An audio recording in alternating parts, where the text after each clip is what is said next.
ఇవాళ మహాశివరాత్రి, జన్మానికి ఒక్క శివరాత్రి అని కదా, చాలా గొప్ప రోజు. ఇవాల్టి అర్ధరాత్రి 12 గంటలు చీకటి బాగా దట్టంగా ఉన్న వేళ జ్యోతిర్లింగం ఆవిర్భవించింది. అజ్ఞానం బాగా ఉన్నప్పుడే కదండి జ్ఞానం కావలసినటువంటి అవసరం మిక్కుటమైనట్టు. కాబట్టి ఎప్పుడు చీకటి బాగా ఉందో అప్పుడే దీపం యొక్క అవసరం ఉంటుంది. బాగా చీకటిగా ఉండి అర్ధరాత్రి వేళ అనగా అజ్ఞానము హద్దులు లేకుండా పెరిగిపోయి ఆత్మకి అనాత్మకి భేదం తెలియక కొట్టుకుంటున్నటువంటి సమయంలో పరమేశ్వరుడే జ్యోతిర్లింగ స్వరూపుడై ఆవిర్భవించి మనకు ఆయన్ని చేరవలసినటువంటి మార్గాన్ని, ఇహమునందు మనకి కోరికలు తీరవలసినటువంటి మార్గాన్ని ఏకకాలమునందు ఉపదేశం చేశాడు. అందుకే ధ్యాయేత్ ఈప్సిత సిద్ధయే అన్నారు. ఆ జ్యోతిర్లింగాన్ని ధ్యానము చేసినంత మాత్రము చేత ఈప్సిత సిద్ధయే, కోరికలు తీరుతాయి అని. అటువంటి జ్యోతిర్లింగాన్ని రాత్రి 12 గంటలకి మనం దర్శనం చేయవలసి ఉంటుంది. మనం సాధారణంగా ఈ జ్యోతి రూప దర్శనం అనేటటువంటిది ధ్యానమునందు మహాశివరాత్రి నాడు చేయాలి. ప్రకటముగా కార్తీక పౌర్ణమి నాడు కార్తీక దీపమని, తిరువణ్ణామలైలో అయితే కొండ మీద ఏకంగా దీపోత్సవం అని చాలా అద్భుతంగా నిర్వహణ చేస్తారు. అయితే మహానుభావుడు, నడిచే దేవుడు పరమాచార్య చంద్రశేఖర పరమాచార్య స్వామి వారు ఒక మాట చెప్తుండేవారు. కేవలముగా దీపోత్సవము నాడు ఒక దీపాన్ని చూడడం కానీ, అర్ధరాత్రి శివరాత్రి నాడు ధ్యానము చేయలేనటువంటి వారు, అనగా జ్యోతిర్లింగము యొక్క ప్రాశస్త్యమును ఇక్కడ గుర్తించి లోపల ధ్యానము చేయలేకపోతే త్రయంబకుడనైనా పర్వాలేదు, దామోదరుణ్ణైనా పర్వాలేదు, మీకు నామరూపాలుగా భేదం ఉందేమో కానీ తత్వతః భేదమేం లేదు. ఆ దీపశిఖలోకి, ఆ జ్యోతిలోకి ఆవాహన చేసి, అనగా ఆయనే పరంజ్యోతిగా ఉన్నాడు అని భావన చేసి, ఆ దీపం వెలుగుతున్నప్పుడు ఎంతమంది ఆ దీపం వంక చూస్తారో, దీపపు వెలుతురు వాళ్ళ కంటిని ఆకర్షిస్తుందో అప్పుడు వారు ఒక మాట చెప్పాలి. కార్తీక పౌర్ణమి నాడు ఇంట్లో దీపం వెలిగించినా సరే కేవలం దీపం పెట్టి విడిచిపెట్టడం కాదు. మనకి మన ఋషులు లోకము యొక్క ప్రయోజనాన్ని కోరుకోమని చెప్పారు. మన కోసం బతకమని ఋషులు ఎప్పుడూ చెప్పలేదు. అందుకే చూడండి, రుద్రాధ్యాయంతో అభిషేకం చేస్తే ద్విపదే చతుష్పదే, 2 కాళ్ళున్నవి 4 కాళ్ళున్నవి అన్నీ సంతోషంగా ఉండాలని కోరుకుంటాం మనం.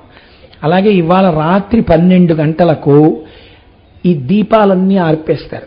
ఆర్పేసి ఎక్కడ వెలుగుతుందన్నది నేను చెప్పను, ఎక్కడ వెలిగినా మీకు తెలిసిపోతుంది. ఎందుకంటే మహాశివరాత్రి నాడు ఎలా జ్యోతి స్తంభం ఆవిర్భవించిందో అలాగే ఈ దేవాలయ ప్రాంగణంలో ఒక చోట గొప్ప దీపస్తంభం వెలుగుతుంది. అది మీకు నాకు ఎక్కడ ఏ మూల కూర్చున్నా కనపడుతుంది. అప్పుడు మనందరం మాత్రం ఆ జ్యోతి వంక చూస్తూ వెలుతురు దర్శనం చేస్తూ దాన్ని జ్యోతిర్లింగ ఆవిర్భావముగా అర్ధరాత్రి 12 గంటలకు ఆవిర్భవించినటువంటి శివలింగంగా భావన చేసి ముక్త కంఠంతో మనం అందరం ఒక మాట చెప్పాలి అని ఋషి ప్రోక్తం. అది కార్తీక పౌర్ణమి నాడు అయినా సరే.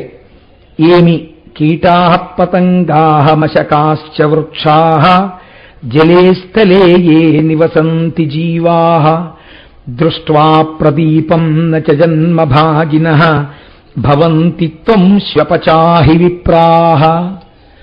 అంటే ఎవరు ఈ దీపమును చూస్తున్నారో ఈ దీపము యొక్క కాంతి ఎంత దూరము పడుతోందో ఆ కాంతిలో ఉన్నటువంటి జీవులు ఏవైనా కావచ్చు. అవి కీటాః, పురుగులవచ్చు, పతంగాః, రెక్కలతో ఎగిరేటటువంటి దీపపు పురుగులు కానీ పక్షులు కానీ, మశకాశ్చ, ఈగలు దోమలు, వృక్షాః, ఆ వెలుతురు చెట్ల మీద పడింది ఆ చెట్లు, జలే స్థలే ఏ నివసంతి జీవాః, అక్కడికి దగ్గరలో నీరు ఉండొచ్చు, నీటిలో కొన్ని ఉండొచ్చు, భూమి మీద కొన్ని ఉండొచ్చు. ఈ వెలుతురు ఎంత దూరం పడుతోందో ఆ జ్యోతిని చూసి వీరు చెప్పినటువంటి శ్లోక ధ్వని ఎంత దూరం పెడుతుందో దృష్ట్వా ప్రదీపం న చ జన్మభాగినః, అదే సాక్షాత్ పరమేశ్వరుడు, త్రయంబకుడు, త్రిపురాంతకుడు, మహాదేవుడన్న భావన చేస్తూ మీరు అలా చూడడం చాలా తేలికండి. అర్ధరాత్రి వేళ ఒక జ్యోతిస్సు కంటిని ఆకర్షిస్తుంది.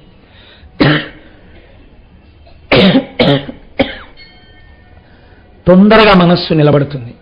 కాబట్టి అటువంటి జ్యోతి స్వరూపాన్ని చూసి నమస్కరిస్తూ దృష్ట్వా ప్రదీపం నచ జన్మభాగినః, ఎవరైతే అలా దీపాన్ని చూసి నమస్కరించి శ్లోకాన్ని చెప్తున్నారో వాళ్ళకి నచ జన్మభాగినః, వారికి ఇక జన్మ లేదు. అంటే ఆ భక్తితో కూడిన దర్శనము జ్ఞానావిర్భావమునకు హేతువై ఆ జ్ఞానము చేత మళ్లీ పుట్టవలసిన అవసరము లేకుండా పునరావృత్తి రహిత శాశ్వత శివ సాయుధ్య స్థితిని ఇప్పించగలిగినటువంటి ఒక చిన్న పని చాలా పెద్ద ప్రయోజనాన్ని ఇప్పించగలిగినటువంటి గొప్ప నైమిత్తిక తిథి మహాశివరాత్రి. మహాశివరాత్రి అర్ధరాత్రి మనం అలా దర్శనం చేసేంత వరకు ఏం చేస్తుండాలి? మనం అంటే చెప్తాం ఈ శ్లోకం, మరి మిగిలిన ప్రాణులు అందుకే చెప్పారు, అవి చెప్పక్కర్లేదు. ఆ వెలుతురు పడితే చాలా, వెలుతురు పడినంతలో ఏ ఉన్నాయో వాటికి కూడా అంత గొప్ప జన్మ వస్తుంది. కనుక భవంతి త్వం శ్వపచాహి విప్రాహ, శ్వపచులు కూడా విప్రులవుతారు దాన్ని చూసినటువంటి వారు, ఈ శ్లోకమును చెప్పినవారు. కాబట్టి రాత్రి 12 గంటలకి లింగోద్భవ వేళ వరకు ఉండి, లింగోద్భవం అయిన తర్వాత అభిషేకం జరుగుతుంది స్వామికి. ఆ అభిషేకం జరిగిన తర్వాత మనం గృహాభిముఖులం అవుతాం. ఈ లోపల ఏం చెయ్యాలి? రోజు ఏం చేస్తారో చేయకుండా ఉండాలి. రోజు ఏం చేస్తారు? నిద్రపోతారు. ఇవాళ ఏం చేయాలి? నిద్రపోకుండా ఉండాలి. నిద్రపోకుండా ఉండడం జాగరణం అవుతుందా? అలా అయితే ఏదో పని చేసి నిద్రపోకుండా ఉండొచ్చు, అది జాగరణం కాదు. జాగరణమనగా ప్రతిరోజు చీకటి పడిన తర్వాత బాగా మనని ఆవేశించేటటువంటి రాక్షస ప్రవృత్తులు ఉంటాయో, కామక్రోధశ్చ లోభశ్చ దేహే తిష్టంతి తస్కరాః జ్ఞానరత్నాపహారాయ తస్మాత్ జాగ్రత్త జాగ్రత్త అంటారు శంకరులు.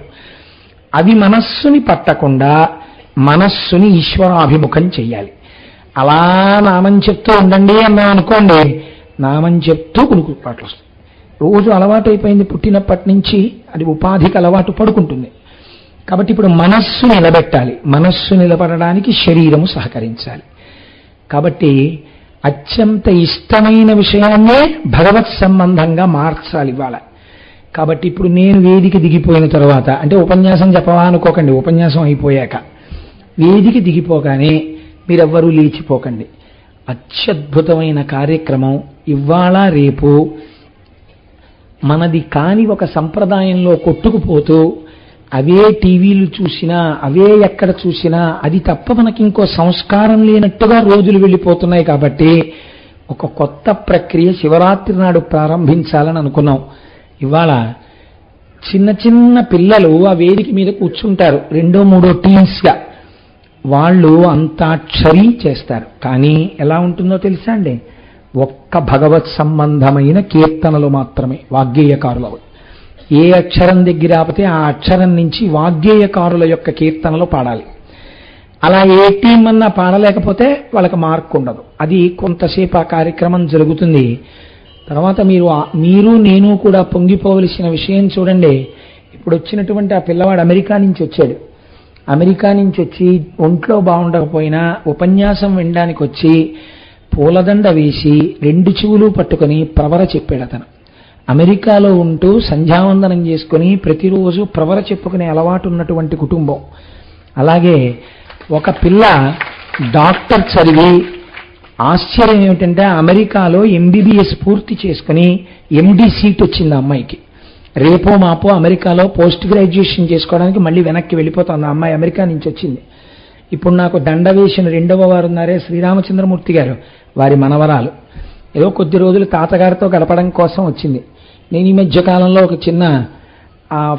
ఒక కార్యక్రమం ఒకటి జరిగితే నేను అక్కడికి వెళ్ళవలసి వచ్చింది, కాపవరం. ఆ కార్యక్రమంలో మిట్ట మధ్యాహ్నం 11 గంటలు 12 గంటల వేళ ఆ అమ్మాయి చేసిన భరతనాట్యం చూసి నేను తెల్లబోయాను. నేనే కాదు, చూసిన వాళ్ళందరూ ఆశ్చర్యపోయారు. అంత ఎండలో ఏ స్టేజీ లేకుండా చేసింది ఆ పాప.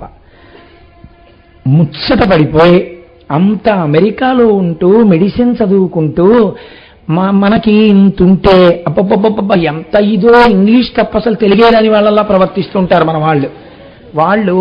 మీకు తెలుసా అండి, ఆ అమ్మాయి స్వరంతో రుద్రం చెప్తుంది.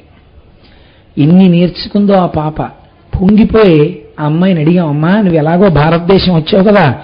అమ్మాయి విశాఖపట్నం వెళ్ళింది. పాపం మన కోసమని ఇవాళ కాకినాడ వచ్చింది. మళ్ళీ ఇవాళ రాత్రి తల్లి ఒక్క 50 నిమిషాలో 45 నిమిషాలో భరతనాట్యం చెయ్యమ్మా అని అడిగాం.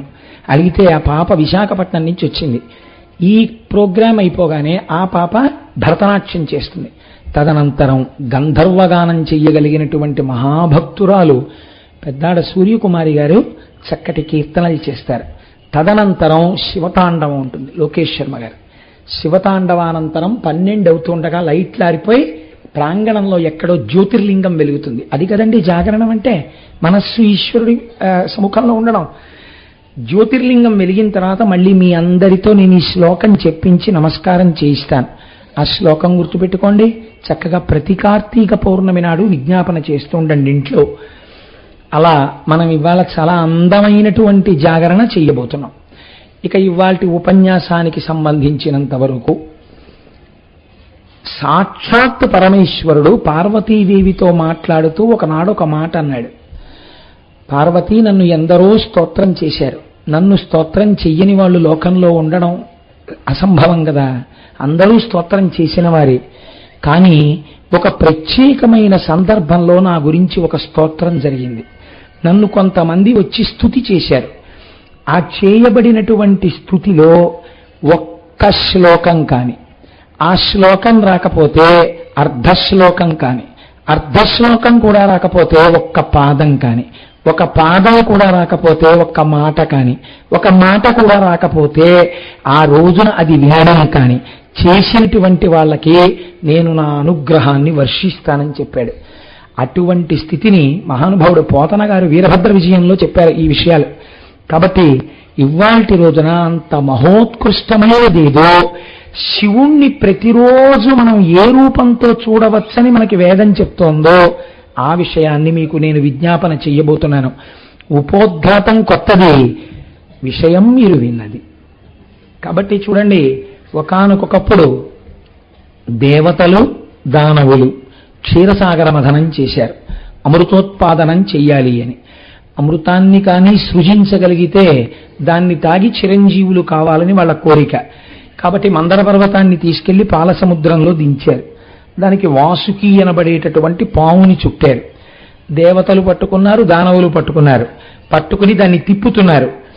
ఎడమ కుడి మనుపు తిరుగుచు కుడి ఎడమను వెనుక తిరుగు కొలగిరిక డలింగడలెడల సురలన సురులు తొడి తొడి పని పండము మొదలు తుదియను దిగువల్. తలవేపు దేవతలు పట్టుకున్నారు, తోకవేపు రాక్షసులు పట్టుకున్నారు. ఆ మందర పర్వతాన్ని తిప్పుతున్నప్పుడు దేవతలు ముఖం పట్టుకుని పావుని సర్రనిట్లాగితే ఆ మందర పర్వతం ఇలా తిరిగేదిట. ఇప్పటి వరకు దానవులు ఎక్కడి నుంచున్నారో దేవతలకు అక్కడ వరకు పరిగెత్తుకొచ్చేవారట. అక్కడ దాకా వచ్చేసేటప్పటికి వాసుకి చుట్టబడింది మొదలకు వచ్చేసేది. మళ్ళీ వీళ్ళు దాన్ని పట్టుకుని వెనక్కి పరిగెడితే మళ్ళీ ఇక్కడ ఉన్నటువంటి దానవులందరూ దాని మొదల దగ్గరికి వచ్చేవారట. అలా ఆ పావుని చుట్టి మందర పర్వతాన్ని తిప్పుతున్నారు. ఇదంతా అసలు ధ్యాన సంబంధమైన విషయం. లోపల మనస్సుని తిప్పినప్పుడు వచ్చే స్థితి యందు ఈశ్వర అనుగ్రహం ఎలా పొందాలి అన్నది. అమరాసుర కరవి పరిభ్రమణ ధరాధర వరేంద్ర భ్రమడంబును తా కమఠేరు వీపు తీటను శమియోత గచాల దయ్య జగతీనాథ. ఆ మందర పర్వతం కిందికి దిగిపోకుండా ఉండడం కోసమని ఆదికూర్మ రూపంలో మహానుభావుడు శ్రీ మహావిష్ణువు పాలసముద్రంలో పడుకున్నారు. ఆయన వీపు మీద పెట్టారు ఈ మందర పర్వతాన్ని. పెట్టి తిప్పుతున్నారు. తిప్పుతుంటే ఎంత తిప్పినా సరే మందర పర్వతాన్ని ఆయన వీపు దురద తీరలేదుట ఆ మందర పర్వతం తిరుగుతున్నప్పుడు. అంటే మహానుభావుడి యొక్క శక్తి ఎలా ఉంటుందో చూడండి. ఇది ఈశ్వరుని యొక్క కారుణ్యం. తండ్రి చాలా అలసిపోయాడు కొడుకు పని మీద తిరిగి. ఆఖరికి పట్టుకొచ్చాడు. 35 సంవత్సరాలు 30 సంవత్సరాలు అయిపోయిన తర్వాత నువ్వు చిన్నప్పుడు 10వ క్లాస్ వరకు ఎక్కడ చదువుకున్నావో సర్టిఫికెట్ పట్టరా అన్నారు అనుకోండి.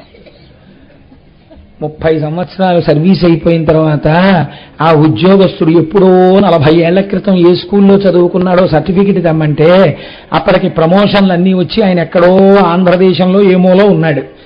ఎక్కడో ఉన్న తండ్రికి పల్లెటూరు ఉత్తరం రాశాడు, నాన్నగారు నాకు సర్టిఫికెట్ కావాలి ఇప్పుడు.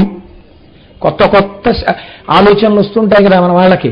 ఇప్పుడు తెమ్మంటున్నారు సర్టిఫికెట్ అంటే, పాపం ఆ తండ్రి రోహిణీ కార్తెలో నెత్తి మీద బట్ట వేసుకుని ఆ స్కూల్కి వెళ్ళి, అయ్యా మా అబ్బాయి 40 ఏళ్ల క్రితం ఇక్కడ చదువుకున్నాడండి, 5వ క్లాస్ నుంచి 10వ క్లాస్ వరకు సర్టిఫికెట్ ఇమ్మంటే, అయ్యా కిందటి ఏడాది రికార్డే దొరకట్లేదు, ఉంచడానికి ఆల్మేరాలు ఉండవు, పైన రూఫ్ ఉండదు, 40 ఏళ్ల క్రితం మీ అబ్బాయి చదువుకుంటే సర్టిఫికెటా ఎక్కడతామంటే, అది ఇవ్వకపోతే జీతం ఇవ్వచ్చండి, అందుకు ఇప్పించండి మహాప్రభుని కాళ్ళ వేళ్ళ పడితే, ఆఖరికి ఎలాగో అలా ఈయన తిరగ్గా పాపం ఈ ముసలాయన బాధపడ్డాక ఒక్కరోజు స్పెషల్ క్యాజువల్ లీవ్ దానికి, అప్పుడు ఆ సర్టిఫికెట్ ఇస్తే అది పట్టుకుని తండ్రి గారు పరిగెత్తుకెళ్ళి, అమ్మయ్య నాన్న ఇదిగోరా సర్టిఫికెట్ ఇచ్చానంటే, నాన్నగారు దీనికోసం మీరు ఎంత శ్రమ పడ్డారో నాన్నగారు అంటే, తండ్రి అంటాడు, శ్రమే ఉందిరా, డాక్టర్ గారు ఎలాగో కొంచెం మీరు నడుస్తుంటే మంచిదన్నారు, దీని పేరు మీద ఏదో 4 మాటలు స్కూల్కి వెళ్ళి రావడం అయిందంటాడు. అంతేగాని నిజమేరా దీనికోసం నేను ఎంత తిరిగానో అంటాడా? తండ్రి కారుణ్యం అటువంటిది, పిల్లాడు నొచ్చుకుంటాడేమో అబ్బాయి ఏముందిరా అంటాడు. అలా శ్రీ మహావిష్ణువు కూడా అన్నారట, ఆ మందర పర్వతం తిప్పుతుంటే ఆయన వీపు చెక్కుకుపోయిందని వీళ్ళు పొద్దున బెంగెట్టుకుంటారేమో అని, ఒరే మీరెంత తిప్పినా నా వీపు దురద తగ్గలేదురా, తిప్పుకోండి అన్నట్టే. ఎంతటి కారుణ్యమో చూడండి మహానుభావులది. నిన్నటి రోజున మీకు కాళిదాసకృత శ్లోకం చెప్పాను కదా, ఆ పరబ్రహ్మవస్తు బ్రహ్మగా ఉన్నా, విష్ణువుగా ఉన్నా, శివుడిగా ఉన్నా, దాని కారుణ్యం ఎప్పుడూ అలాగే ఉంటుంది. కనుక ఆయన నా దురద తీరలేదు అన్నాడు. ఆ మందర పర్వతాన్ని తిప్పుతుంటే పాల సముద్రంలో ఉన్నటువంటి పావులు, తాబేళ్లు, పెద్ద పెద్ద చేపలు ఇవన్నీ ఆ తరంగములతో పైకి లేచి ఒడ్డున పడ్డాయిట. మిగిలినవి పడితే ఒకెత్తండి, తాబేలతో గొడవ ఉండదు, అది భూమి మీద పడినా నీళ్లలోకి వెళ్ళిపోతుంది, కప్ప భూమి మీద పడ్డా నీళ్లలోకి వెళ్ళిపోతుంది, దానికేం బాధ ఉండదు. మత్స్యకారులు వచ్చి వల వేసినప్పుడు కప్ప ఎన్ని మాటలు పడ్డా దాని ప్రాణానికి బాధ లేదు, చూసి దిక్కుమల్ల కప్పని విసిరేస్తాడు, మళ్ళీ నీళ్లలోకి పోతుంది. పాపం చేప ఒక్కసారి కానీ ఒడ్డున పడిపోయింది అనుకోండి, అయిపోయింది దాని జీవితం. మా చిన్నతనంలో ఆ పిల్లలు పాడుతుండేవారు, మచిలీ జల్కా రాణి ఉస్కా జీవన్ పాని హాత్లగా ఓ డర్జాయేగి బాహర్ నికాలో మజ్జాయేగి అని. మచిలీ జల్కా రాణి, చేప నీటికి రాణి. అటువంటిది ఏదో రాజమండ్రి పిల్ల ఐసోప్, రైలు వచ్చింది ఐసోప్ అని పాడతారు. ఈ పాటకు అర్థం ఏంటని మీరు అలా విన్నారనుకోవడానికి ఏం అర్థమే ఉండదు, వాళ్ళు ఏదో పాడుకుంటారంతే. ఆ పాడుకుంటే వాళ్ళకు ఉత్సాహం వచ్చి కదుపుతారు దాన్ని. అలా వీళ్ళందరూ పెద్ద చప్పుడు చేస్తూ కదుపు తిప్పు నడుచుకుంటూ పరిగెడుతున్నారు అటు ఇటు. అలా తిప్పుతుంటే పాలవెల్లి లోపల అప్పటికప్పటికి మందరాగము తిరుగం చప్పుడు నిండెన జాండము చెప్పిడిదే మజుని చెవులు చిందరగొనియన్. ఆ పర్వతం తిరుగుతుంటే ఆ వచ్చిన చప్పుడికి బ్రహ్మలోకంలో తపోనిష్టలో సమాధిలో ఉన్నటువంటి చతుర్ముఖ బ్రహ్మగారు ఉలిక్కి పడ్డారట. ఏమిట్రా ఈ చప్పుడు, ఏం చేస్తున్నారు పిల్లకాయలందరూ, ఏమిటి అల్లరాయి అని బయటకు వచ్చి చూశారట. దేవదానవులు క్షీరసాగర మదనం చేస్తున్నారు. అందులోంచి హాలాహల విషము పొట్టె అవనేయాధ. వాళ్ళు కోరుకున్నది అమృతం, మొట్టమొదట పుట్టింది హాలాహలం. వాళ్ళు బతకాలని వాళ్ళు కోరుకుంటే చంపేది ముందు పుట్టింది. ఆ పుట్టినటువంటి ఆ హాలాహలం పెద్ద పెద్ద గంతులు వేసుకుంటూ భూమి మీదకి వచ్చింది. అది వెళుతూ ఉంటే నదులు ఇంకిపోయి, సరస్సులు ఇంకిపోయి, అరణ్యాలు కాలిపోయాయి, పట్టణాలు కాలిపోయాయి, నగరాలు కాలిపోయాయి, పల్లెలు కాలిపోయాయి. అది దూకుతూ జింక ఎలా దూకుతుందో అలా వెళ్ళింది. ఒక్కొక్కసారి ఏరి ఎలా నడుస్తుందో అంత గంభీరంగా నడిచింది. అది వెడుతున్నప్పుడు అది మొన్న గంగావతరణం విన్నారే, జలువ తాగేసిన తర్వాత అంతా ఎండిపోయినట్టు అప్పటి వరకు పెద్ద పట్టణం. ఆ హాలాహలం ఆ పట్టణం నుంచి వెళ్ళగానే నిర్జనం, అక్కడ పట్టణం లేదు. అలా బూది చేస్తూ వెళ్ళిపోతోంది ఆ హాలాహలం. ఇప్పటి వరకు ఈ మందర పర్వతాన్ని పట్టుకుని తిప్పుతున్న వాళ్ళందరూ ఏం చేశారు, ఉత్తర క్షణం ఆ మందర పర్వతాన్ని వాసుకుని అక్కడ వదిలేసి దేవతలు దానవులు ఇద్దరూ పరిగెత్తారు. మీరు ఈ విషయం బాగా గుర్తుపెట్టుకోవాలి. నేను తరచూ ప్రస్తావన చేస్తూ ఉంటాను, ఒకే తల్లికి తండ్రికి 10 కుమారులుంటే అందులో ఇద్దరు చాలా తప్పు ప్రవర్తన కలిగిన వారైనా తల్లి తండ్రి వాళ్ళని దూరంగా పెట్టరుగా. ఆ ఇద్దరికీ వాళ్లే తల్లిదండ్రులు, మిగిలిన 8 సుగుణాభిరాములకు వాళ్లే తల్లిదండ్రులు. అలా రాక్షసులకైనా తల్లిదండ్రులు జగత పితరం వందే పార్వతీ పరమేశ్వరవు వాళ్లే. కాబట్టి ఇప్పుడు ఎవరి దగ్గరికి పరిగెత్తాలి? అందరూ కలిసి పరిగెత్తారట పరమశివుడి దగ్గరికి. ఇది నిజంగా మహానుభావుడండి. ఇక్కడ దర్శనం చేశారు. చాలా విషయాలు పోతన గారి రచనలు ఇక్కడ దర్శనం చేసినవే అనిపిస్తుంది. కాబట్టి ఆయన అన్నారు, శని కైలాసముజొచ్చి శంకరవ వాసద్వారముంజేరి ఈశుని దవ్వారికు లడ్డుపడ్డ తలమంచుంజొచ్చి కుయ్యోలింపుము చిత్తగింపుము దయన్ ప్రార్థించుమంచు అంబుజాముఖ్యల్కని రక్తరక్షణ కళాసౌరంభురిన్ శంభురిన్ అంటారు పోతన గారు. ఆర్తరక్షణ కళాసౌరంభురిన్ శంభురిన్. మీరు ఆ విశేషణం చూడాలి. వీళ్ళందరూ ఎలా వెళ్ళారు? శని కైలాసముజొచ్చి శంకరుని వాసద్వారముంజేరి ఈశోదవ్వారికు అడ్డుపడ్డ తలమంచుంజొచ్చి కుయ్యో ముర్రోను మాలింపుము చిత్తగింపుము దయం వీక్షింపుమంచు. వీళ్ళందరూ పరిగెత్తుకుంటూ కైలాసం దగ్గరికి వెళ్ళేటప్పటికీ ద్వారపాలకులన్న వాళ్ళ పని వాళ్ళదే కదండి. దిండి ముండి అని 2 ద్వారపాలకులు. వాళ్ళిద్దరూ శూలాలిలా అడ్డు పెట్టుకుని ఉన్నారు. చాలా తొందర పని మీద వచ్చారేమో, ఏమిటి ఇంతమంది ఇలా వచ్చేస్తున్నారు ఆగండి ఆగండి ఆగండి ఆగండి ఆగండి అంటున్నారు. నీ మోహం, నీకు చెప్పడం, మళ్ళీ నువ్వు లోపలికి వెళ్ళడం, పరమశివుడికి చెప్పడం, ఆయన బయటికి రావడం సమయం లేదు, మేము వెళ్ళిపోవలసిందే అని ఆ శూలాలు పక్కకి తోసేశారు. ఆయన వాళ్ళని తోసేశారు, లోపలికి చొరబడిపోయి అందరూ నిలబడిపోయి శంకర శివ మహాదేవ పాహిమాం పాహిమాం అని అరిచారు. ఇప్పుడు ఉరే మీరు నా ద్వారపాలకుల్ని తోసేసి లోపలికి రావడం ఏమిట్రా? మీకు కష్టం ఉంటే ఆగండి, లోపలికి వచ్చి చెప్పాక బయటికి వస్తాను అని అనలేదుట. అని అనలేదని చెప్పడానికి ఒక చిన్న విశేషణం వేసేశారు. ఆర్తరక్షణ కళాసౌరంభులు శంభునిన్. ఆర్తితో వెళ్లి ప్రార్థన చేసినటువంటి వాళ్ళ యొక్క కోరిక తీర్చడం తప్ప అయ్యో వీళ్ళిలా రావచ్చా అని చూడడము తెలియనటువంటి కరుణాంతరంగుడైన పరమేశ్వరుడు ఎవరున్నాడో ఆయన గబగబా బయలుదేరి వచ్చి నించుని, అయ్యో బిడ్డలారా ఎందుకర్రా ఇలా పరిగెత్తుకొచ్చారు, ఏమైంది, ఏం కష్టం వచ్చింది మీకు అని అడిగారట. అడిగితే వాళ్ళన్నారు, వచ్చిన వాళ్ళు చాలా తెలివైన వాళ్ళండి, అడిగిన ఆయనంత అమాయకులు కారు. చిత్రం ఏమిటంటే లోకంలో బిడ్డన్ని పెంచి పెద్ద చేసేటప్పుడు తండ్రి చాలా గడుసుగా ఉన్నాను నేను, నాకు అన్నీ తెలుసు, వీడికి ఏం తెలియవనుకుంటాడు. అందుకే ఒక వయస్సు వచ్చిన తరువాత పుత్రమిత్రవదాచరేత్ అంది లోకం. పుత్రుడితో మాట్లాడేటప్పుడు, పుత్రుడితో ప్రవర్తించేటప్పుడు వాడు ఇంకా నీ కొడుకు, వాడికి ఏం తెలియదని నువ్వు అనుకుని మాట్లాడకో. ఈశ్వరుడిచ్చిన ఒక మిత్రుడన్న భావనతో ప్రవర్తించు. ఎందుచేత అంటే మనం చూస్తూ ఉంటాం లోకంలో, ఏ తల్లి తండ్రి తమ చెమటోర్చి పెంచి పెద్ద చేశారో ఆ తల్లి తండ్రి చూడకుండా భార్యకు పట్టుకెళ్ళి బోనస్ ప్యాకెట్ ఇచ్చే ప్రబుద్ధులు ఎందరో లోకంలో. ఒకవేళ తండ్రి గారు పొరపాటున అదే టైంలో నాన్న ఇవాళ శివరాత్రి కదా అనేదో చెప్పబోయి తెర తీశాడనుకోండి, ఇలా 1000 రూపాయల కాగితాలు లెక్కెట్టుకుంటూ ఉంటుంది కోడలు. ఈ కొడుకు నాన్నగారు వచ్చారంటే దొంగాడు వచ్చాడు అన్నట్టు. అంటే ఆవిడ గబగబాను రండి మామయ్య గారు రండి అని ఎంతో గౌరవంగా డబ్బు బీరువాలో పెట్టుకుంటుంది. పెట్టుకున్న తర్వాత ఈ వెర్రి అయిన పాపం, ఏంట్రా నాన్న ఏమైనా బోనస్ వచ్చిందా అంటాడు. లేదు నాన్నగారండి మీకు ఒంట్లో బాగోలేదన్నారు కదా, హాస్పిటల్కి తీసుకెళ్ళడానికి మా స్నేహితుడి దగ్గర పట్టుకొచ్చానంటాడు వీడు. ఆయనకి తెలియదని మీరు అనుకుంటున్నారా? మార్నింగ్ వాక్లో ఆ కొడుకు కొలీగు చెప్పాడు, బోనస్ వస్తోందండి మాకు అని.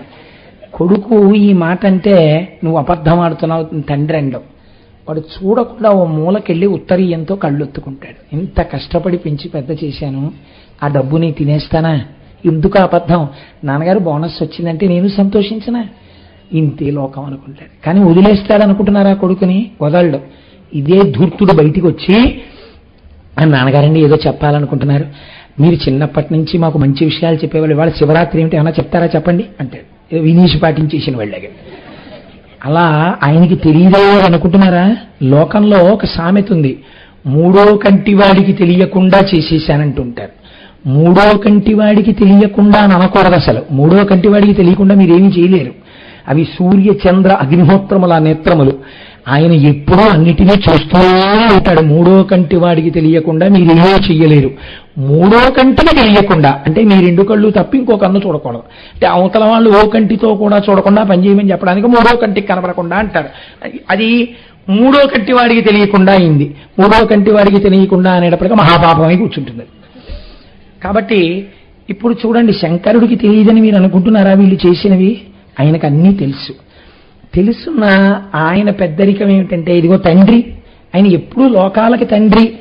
అందుకని ఆయన ఉరే ఏం చేశారా మీరు, ఎందుకు పరిగెత్తుకొచ్చారా, ఎందుకు అనేక క్షీరసాగర మథనం మీకు ఇచ్చిన పదవులు మీకు సరిపోలేదురా అని అడగడు. ఆయన అడగకుండా ఆయన ఎంత గమ్మత్తుగా అడిగాడంటే, ఏమన్నా ఇలా పరిగెత్తుకొచ్చారు ఎందుకు అన్నారు. వీళ్ళు ఏమనాలండి, అంత దారపాలకుల్ని తోసేసి లోపలికి వచ్చిన వాళ్ళు, అయ్యా అలా వచ్చేస్తోందండి అనాలి. అలా అంటే మీరు ఎందుకు వెళ్ళారా పాల సముద్రం దగ్గరికి అంటారేమోనని వీళ్ళందరూ స్తోత్రం మొదలెట్టారు.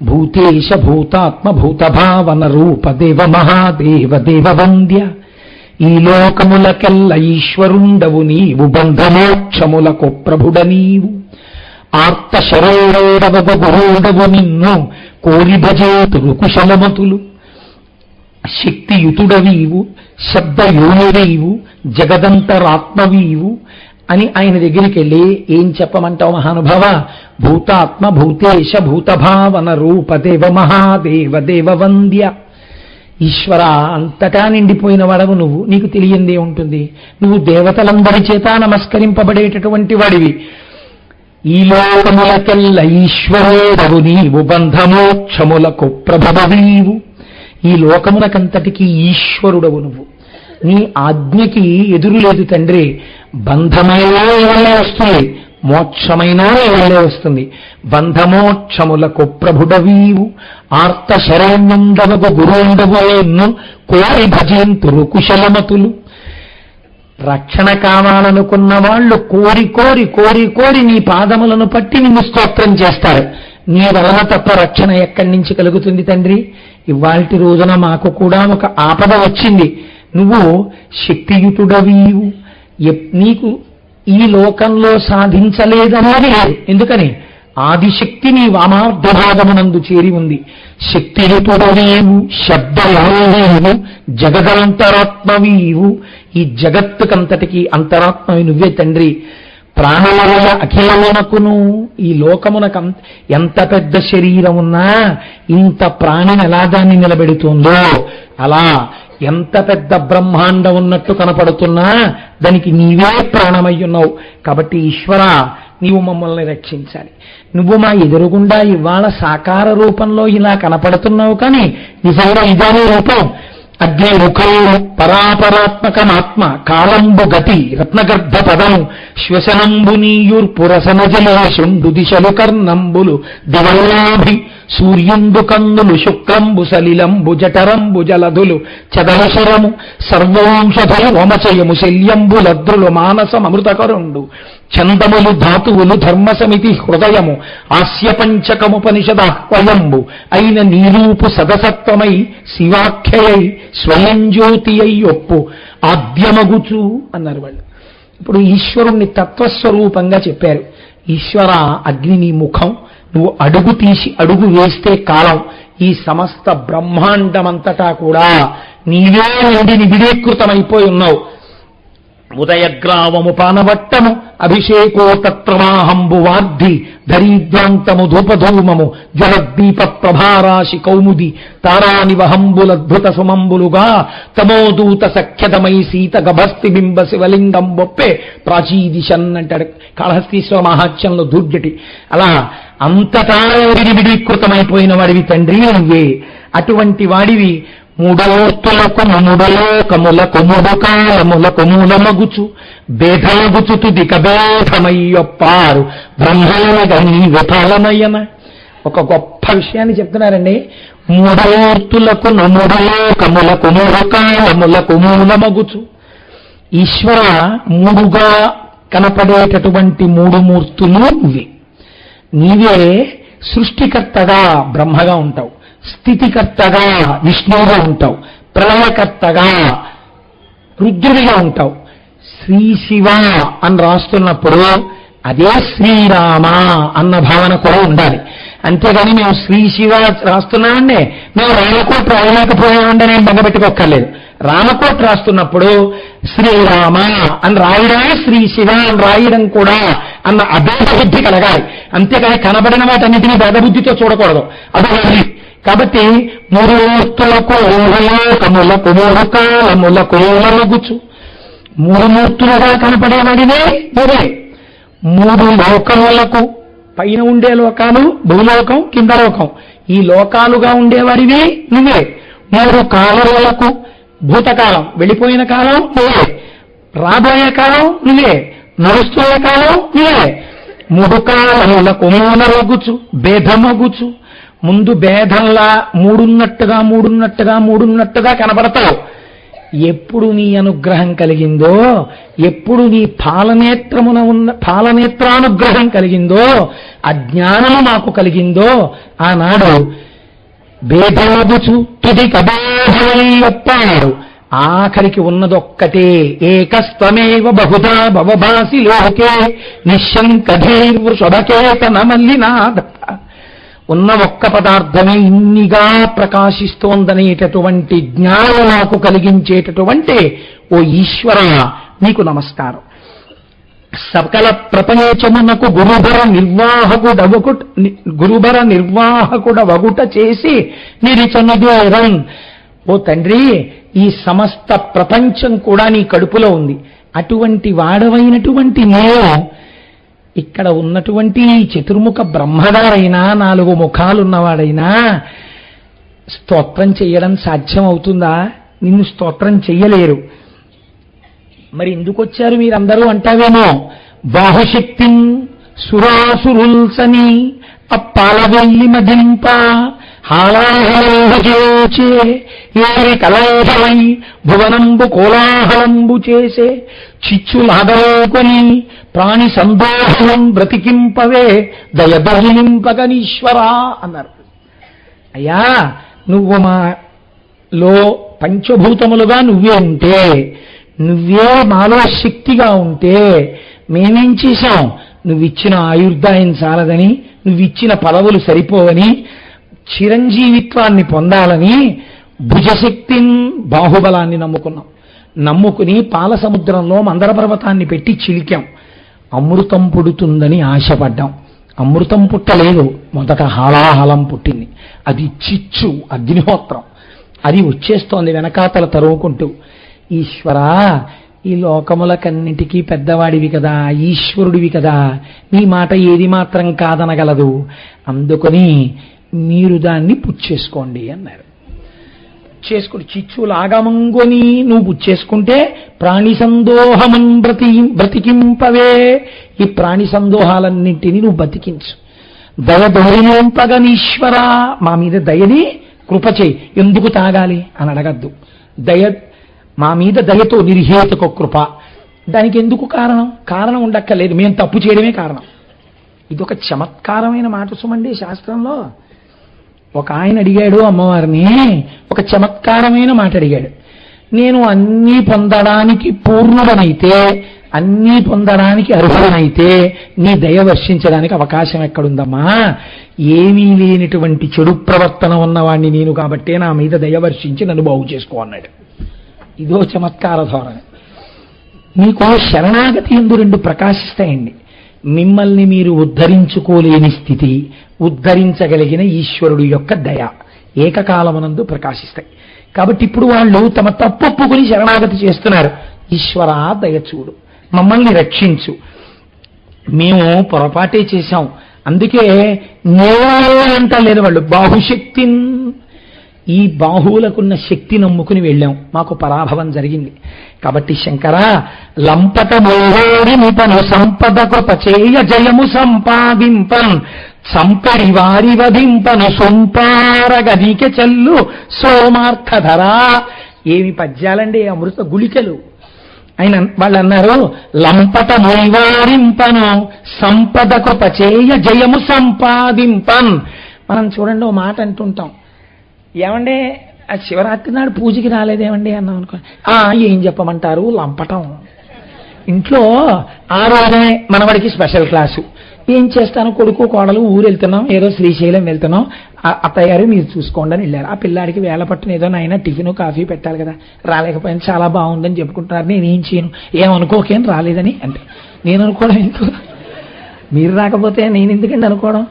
అలా లంపటము నివారింపను, లంపటం అంటే సంసారమే. ఎన్ని కోట్ల జన్మలెత్తాము, ఎన్ని కోట్ల జన్మలెత్తినా దిక్కుమాల సంసారం ఆ జన్మకి ఆ జన్మకి అది ఫ్రెష్.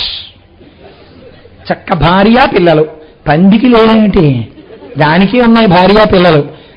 ఆఖరికి తేనెటీగలకి లేనేమిటి, వాటికి ఉన్నాయి మగ తేనెటీగలు, గుడ్లు, పిల్లలు. ప్రపంచంలో సంసారం లేనిదే ఉందండి. అసలు ఈ జేబు పెట్టుకోవడం అన్న అలవాటు మనకి ఎక్కడితో తెలుసా అండి? మనకి ప్రారంభం పాపం చేస్తూ ఉండడం, మూటట్టుకుని వెడుతూ ఉండడం, ఆ మూట పట్టుకుని వెళ్ళడం అలవాటు. ఓ జేబు పెట్టుకుని అందులో పెట్టుకోవడానికి అది కూడా అలవాటు. అందుకే జేబులు పెట్టించుకోవడం అందుకే వచ్చిందిలో ఉంది. అందుకే పూర్వం వైదిక సంస్కారంలో జేబులున్న ఉండే ఒక ఉత్తరీయం వేసుకుని బొడ్డును దోపుకోవడమే, జేబులు లేవు. ఇప్పుడు చొక్కాలు వచ్చాక జేబులు వచ్చాయి అంటే పాపాలు బాగా పెరుగుతున్నాయని గుర్తు. లాల్చీకి నాకు జేబుందిలేండి, మిమ్మల్ని అనక్కర్లేదు. కాబట్టి లంపటము నివారింపను, సంసార నిర్మూలనం అంటే ఒకటి గుర్తు పెట్టుకోండి. అంటే ఏమండి, సంసారం ఉండకూడదని భార్య పిల్లల్ని చంపేవతల పారేయమని కాదు. సంసారాన్ని వదిలిపెట్టడం అంటే సంసారముందు మీరు ఉండాలి. చక్కగా అన్నిటికీ కూడా ఈశ్వరుడి యొక్క కారుణ్యమును చూడగలిగినటువంటి పెద్ద మనస్సు ఏర్పరచుకోవాలి. ఒక కష్టం వచ్చిందనుకోండి, ఓ కష్టం వస్తే ఈశ్వరుడు ఎందుకు ఈ కష్టం ఇచ్చాడో, నేను ఎంత పెద్ద పాపం చేశానో అంత ఫలితాన్ని అనుభవించలేనని ఇంత చిన్న కష్టంతో ఈశ్వరుడు దాన్ని తొలగించేశాడు. నేను బాగా కష్టపడి ఉపన్యాసం చెప్పనేమో అని కంఠం బాగా నలిగిపోతే, నలిగిపోయిన కంఠంలోంచి మాట మాట్లాడడానికి డొక్కల నుంచి ఊపిరి లాగి లాగి మాట్లాడితే, ఒంటికి చెమట పడితే, నా చేత బాగా తపస్సు చేయించడానికే నా కంఠం నలిగిపోయేటట్టుగా ఈశ్వరుడు చేశాడు అని మీరు అనుకున్నారనుకోండి, అది భక్తి. అంతేగాని నేను శివపురాణం చెప్తే నా కంఠం పోవడం ఏంటండి, ఉంచద్దా శివుడు అనకూడదు. చూడండి, మీరు దృష్టికోణమునందు ఉంటుంది ఏదైనా సరే. నేను తరచు చెప్తుంటాను, ఇద్దరు భక్తులు దేవాలయానికి వచ్చారు. ఒక ఆయన అన్నాడు, ఈశ్వర నాకు చాలా యోగ్యమైన భార్యనిచ్చావు, ఏ పుణ్యకార్యం చేద్దామన్నా నేను సిద్ధం ఉంటుంది. అటువంటి భార్యనివ్వడం వల్ల నేను పుణ్యకార్యాలు చేసి తరిస్తున్నానన్నాడు. రెండో ఆయన అన్నాడు, ఈశ్వర నాకు గొప్ప గయ్యాళి భార్యనిచ్చావు, నేను యతి అంటే ఆవిడ పెతి అంటుంది, అందుకని నాకు తొందరగా వైరాగ్యం వచ్చింది. నాకు వైరాగ్యం రాదేమోనని గయ్యాళి భార్యనిచ్చి ఎంత వైరాగ్యం ఇచ్చావయ్యా, కృతజ్ఞుడనన్నాడు. వీళ్ళిద్దరినీ చూసి మిగిలిన వాళ్ళు నేర్చుకోవాలి కదండి. ఇద్దరూ కష్టం చూడలేదు, ఈశ్వరానుగ్రహం చూస్తున్నారు. యద్భావం తద్భవతి. మీరు చూడ్డంలో ఉంటుందండి. మారడు అని ఒక మహాశివ భక్తుడు, ఆయనకి ఏమీ తెలియదు. ఆయనకు తెలుసున్నది ఏమిటో తెలుసా అండి, ఇంటికి ఎవరైనా ఆర్తితో వస్తే అన్నం పెట్టమంటే ఆయన శివుణ్ణి చూసేవాడు వాళ్ళల్లో, అంతే అన్నం పెట్టడమే. శివుడు ఒకనాడు పరీక్ష చేశాడు. హోర్న వాన 3 రోజుల నుంచి ఎడతెరిపి లేదు అసలు ఆ వర్షం. అంత వర్షం, వాళ్ళకున్నది చిన్ని పూరిపాక, ఐశ్వర్యం అంతా తీసేశాడు ఈశ్వరుడు. వాళ్ళు అన్నారు, అబ్బా గొడవ వదిలిపోయింది, హాయిగా ఐశ్వర్యం అంతా పోయింది కాబట్టి ఇప్పుడు దాని గొడవ లేదు, ఇంకా మనం హాయిగా శివపూజ చేసుకోవచ్చు అనుకున్నారు. ఓ అర్ధరాత్రి వేళ విభూతి పుండ్రాలు పెట్టుకుని శంకరుడే వాళ్ళ ఇంటికి వచ్చాడు. ఉనికి పోతూ వృద్ధ బ్రాహ్మణ రూపంలో వచ్చి, అన్నం తిని 1 వారం రోజులైందయ్యా, ఇంత అన్నం ఉంటే పెట్టండి అని అడిగాడు. అడిగితే మారడు భార్య వంక చూశాడు, వాళ్ళన్నం తిని 1 వారం రోజులైంది. మనం నలిగిపోయినా పర్వాలేదు, వృద్ధ బ్రాహ్మణుడు శివుడు వచ్చినట్టు అన్నం పెట్టాలి. ఆవిడంది, ఎక్కడి నుంచి పెడతాం, ఇంత వానలో ఎవరింటికి వెళ్ళనన్నాడు. బెంగ పెట్టుకోకండి, మనకున్న కొద్దిపాటి పొలంలో మీరెవరి దగ్గర నుంచో ధాన్యం పట్టుకొచ్చి చల్లారు, మొక్కలు వస్తాయని. వర్షం ఇంత వర్షం కాబట్టి ఆ వడ్లు పైకి తేలిపోయి ఉంటాయి. మీరు జాగ్రత్తగా వానలో వెళ్ళి మెరుపులు మెరుస్తుంటే మెరుపుల కాంతిలో వడ్లేరండి, తీసుకురండి. నేను ఆ వడ్లు గబగబా దానికి ఉన్న పొట్టు తీసేసి, ఎంత కష్టం అండి నిజంగా తడి వడ్డుకు పొట్టు తీయడం అంటే, దాంతోటే జావ చేసేసి ఆయనకి పెడతాను. పెద్ద ఆయన ప్రాణం నిలబడాలంది. మెరుపుల వెలుతురుతో వడ్లేరాడండి ఆయన, తనకి పంట పోతుందని తెలిసి. వడ్లేరి గబగబా పట్టుకుని భార్య దగ్గరికి వచ్చాడు. ఇంట్లో పరపురుషుడున్నాడు, భర్త లేడు. లోపల తానుండకూడదని వచ్చిన బ్రాహ్మణుడు అన్నాడు, అమ్మా నీ భర్త ఎక్కడికో వెళ్ళాడు, నేను బయట నిలబడతానమ్మా అన్నాడు వణుకుతూ. అయ్యా వద్దు, నేర ఇంట్లో ఉండండి, నేను బయట నించుంటానని వృద్ధ బ్రాహ్మణుడిని ఇంట్లో నించోపెట్టి వర్షంలో బయట భార్య నించుంది. మారడి ఇంటికి వచ్చాడు, ఇవిగో వడ్లు తెచ్చానన్నాడు. ఎలా జావ చేయడం, అగ్నిహోత్రం ఎలా, ఉన్న ఒక్క పాకలో అన్నీ తడిసిపోయాయి. అంటే అప్పుడు చూరు వైపు చూశారు, ఒక్క కర్ర తడవకుండా చూరుకుంది. మన పాక పోతే పోయింది, ఆ కర్ర లాగేద్దామని కర్ర లాగేసి అగ్నిహోత్రం వెలిగించి ఈలోగా ఆవిడ గబగబా మెత్తటి బియ్యం తీస్తే ఆ జావ వేడిగా తయారు చేసి ఉన్న ఇల్లు పోగొట్టేసుకున్నారు. పండవలసిన పంట పోయింది. వర్షంలో నిలబడి నిలబడి నిలబడి నిలబడి ఆవిడ ఆరోగ్యం పాడయ్యే స్థితి వచ్చింది. ఇద్దరు వారం రోజుల నుంచి కడుపుకు అన్నం లేదు. వేడి జావ వృద్ధ బ్రాహ్మణుడి దగ్గరికి పట్టుకొచ్చి వాళ్ళ వంక చూసి మీరు కొంచెం తీసుకోరా అని అడిగాడు ఆయన. మాకు అక్కర్లేదు స్వామి, మీరు తాగండి, మా కడుపులు నిండిపోతాయన్నారు. ఆయన పెదవుల దగ్గర పెట్టుకుంటుంటే వాళ్ళు ఎంతో ఆనందంతో బాష్పధారలు కారుస్తూ చూశారు. అంతే, శంకరుడు వెంటనే పార్వతీ సహితుడై ప్రత్యక్షమయ్యాడు. పొంగిపోయాను మీ భక్తికి, తీసుకుంటున్నాను మిమ్మల్ని నాలోకి అన్నాడు. జ్యోతిస్వరూపులై ఆయనలో కలిసిపోయారు. మారడి శివభక్తి అని గొప్ప ఆఖ్యానం. ఇప్పుడు చెప్పండి, సంసారము బయటుందా, సంసారము లోపలుందా? భార్యాభర్తలిద్దరూ బిడ్డలు కలిసి జీవితాన్ని తరింప చేసుకోవచ్చు. నేను అలా పొగిడానని మీరు అనుకోకండి. ఇప్పుడు నాకు దండ వేసిన వారి తండ్రి గారు ఇన్కమ్ ట్యాక్స్ ఆఫీసర్ చేసి రిటైర్ అయ్యారు. ఆయన ఎంత సంస్కారమో, చక్కగా శిఖ పెట్టుకుని పంచె పెట్టుకుని కండువా వేసుకుని పూజలు చేసుకుంటారు. ఆ కొడుకు చూడండి, అమెరికాలో ఉన్న ప్రవర చెప్పుకొని సంధ్యావందనం చేసుకుని పూజ చేసుకుంటున్నాడు. ఆ డాన్స్ చేసే పిల్ల చూడండి ఎంత సంస్కారము. సంసారం ఎక్కడుందండి? సంసారం బయట లేదు, ఇక్కడుంది. లోపల సంసారమునందు మగ్నత పెంచుకుంటే బరువు. అందరం కలిసి భగవంతుడి సేవ చేసుకుంటూ తరిద్దామనుకున్న నాడు చక్కగా భార్య, భర్త, పిల్లలు అందరూ కలిసి తరించిపోవచ్చు. సంసారం ఈశ్వరుణ్ణి చేరడానికి అడ్డు కాదు, తరించడానికి తేలిక మార్గం గృహస్థాశ్రమమే. కనుక లంపటము నివారింపను, అటువంటి కోణంలో మేము నడువడి ఉండేటట్టుగా చేయగలిగినటువంటి శక్తిని ఇయ్యగలిగిన వాడవు ఈశ్వరా నీవే. లంపటము నివారింపను సంపద కృప చేయ, డబ్బు కావాలనుకున్న వాళ్ళకి ఐశ్వర్యం ఇవ్వగలిగిన వాడివి నువ్వే. సంపద కృప చేయ జయము సంపాదింపన్, ఏదైనా ఒక విజయం సంపాదించాలంటే ఈశ్వర అనుగ్రహం ఉండాలి. జయము సంపాదింపన్ చంపెడి వారి వధింపను, అందరినీ చంపేవాడిని చంపాలంటే మార్కండేయుడి విషయంలో యముడిని ఎవరు చంపారు? చంపెడి వారి వధింపను సొంపారద నీకె చేయు సోమార్థధరా. ఓ చంద్రరేఖ ధరించినటువంటి ఈశ్వరా, ఇవి నీకే చెల్లయ్యా. మమ్మల్ని ఇప్పుడేమిటి? చంపెడి వారి వధింపను, మమ్మల్ని చంపడానికి వచ్చేస్తోంది అవతల వైపు నుంచి హాలాహలం. దాన్ని నువ్వు పుచ్చుకోగలిగిన సమర్థుడవు, తండ్రి మమ్మల్ని రక్షించవా అని అడిగారు. అడిగితే శంకరుడు తండ్రి హాలాహలం పుచ్చుకోగలిగిన సమర్థుడైనా పుచ్చుకోలేదుట. పుచ్చుకోకుండా ఒక్కసారి పార్వతీదేవి వంక చూశాట. ఏమిటి మా ఆయన బయటికి వెళ్ళారు, ఎవరివో బోలంతమంది కంఠాలు వినపడుతున్నాయి, అరుపులు వినపడుతున్నాయి, వీళ్ళందరూ నా పిల్లలు బ్రహ్మ మొదలైన వాళ్ళల్లా ఉన్నారు అని అమ్మ కూడా గబగబా వచ్చింది. వీళ్ళ మాటలనే అమ్మవారు వింటోంది. ఇప్పుడు శంకరుడు హాలాహలం పుచ్చుకోలేక కాదు, పుచ్చుకుంటాడు. కానీ ఆయనకి అమ్మవారి వంక చూశాడు. ఎందుకో తెలుసా అండి? ఏమండి, ఏ వీరభద్ర విజయం చేసినప్పుడు వీళ్ళెవ్వరికీ మీరు గుర్తు రాలేదు. అప్పుడు యాగం చేశారు వీళ్ళు, నిరేశ్వర యాగం చేశారు. చేస్తే వీళ్ళందరూ వీళ్ళు హవిస్సులు పుచ్చుకోవడానికి వెళ్ళారు. అప్పుడు మీరు గుర్తు రాలా? హాలాహలం వస్తే మీరు గుర్తొచ్చారా? వీరి బ్రాహ్మణ లోపలికి రా అంటుందేమో అని ముందే అమ్మవారికి నచ్చ చెప్పుకుంటున్నట్ట తల్లిదండ్రులు. కనుక అమ్మలా అనదు. ఒక దెబ్బ కొట్టించి బాగు చేసిన ఆవిడే, మళ్ళీ పిల్లల్ని రక్షించిన ఆవిడే. కాబట్టి ఇప్పుడు ఆవిడ వంక చూసి అమ్మవారికి నచ్చ చెప్పుకుంటున్నాడు శంకరుడు. ఈశ్వరి చూశావా, కంటే జగముల దుఃఖము వింటే జల జనిత విషపు వేడిని. ఈ జగత్తంతా కూడా ఎంత దుఃఖపడిపోతోందో, నీళ్లలోంచి పుట్టిన అగ్నిహోత్రం ఎంత వేడిగా ఉందో చూశావా పార్వతి? కంటే జగముల దుఃఖము వింటే జల జనిత విషపు వేడిమి ప్రభువై యుంటకు ఆర్తుల ఆపద గెంటించుట దాన ఫలము దానం కీర్తి మృగాక్షి. మనం లోకములకంతటికీ ప్రభువులం, పార్వతీ పరమేశ్వరం. మన ప్రభుత్వం ఉన్నది అని గుర్తేంటే పిల్లలకు ఆపద వచ్చినప్పుడు ఆపద తీయాలి. తల్లిదండ్రులంటే ఏంటి, పిల్లాడు ఎన్నో తప్పులు చేస్తాడు, గుర్తు పెట్టుకుని పిల్లాడి ఇబ్బందిలో ఉన్నప్పుడు దెప్పిపడవడానికే. ఎన్ని తప్పులు చేసిన పిల్లలైనా సరే వాడికి కష్టం వచ్చిందనేటప్పటికీ ఎన్ని ముక్కులో మొక్కేస్తుందమ్మ. అడుగు తీసి అడుగేయడానికి తనకు ఓపిక లేదు.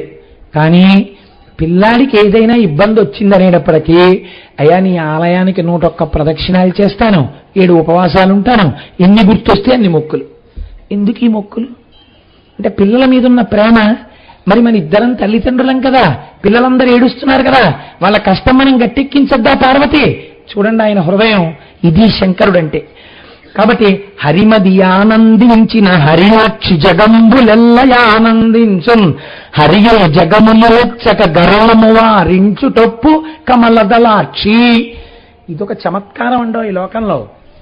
ఎప్పుడైనా భార్య ఒప్పుకునేటట్టు చెయ్యాలంటే, అంటే నీకు ఇవన్నీ అనుభవాలా అని అనుకోకండి మహాప్రభు. భార్య ఒప్పుకునేటట్టు చేయాలనుకోండి, ఒక 2 నెలల్లో మళ్ళీ తిరుపతి వెళ్ళిపోవాలనిపించింది అనుకోండి.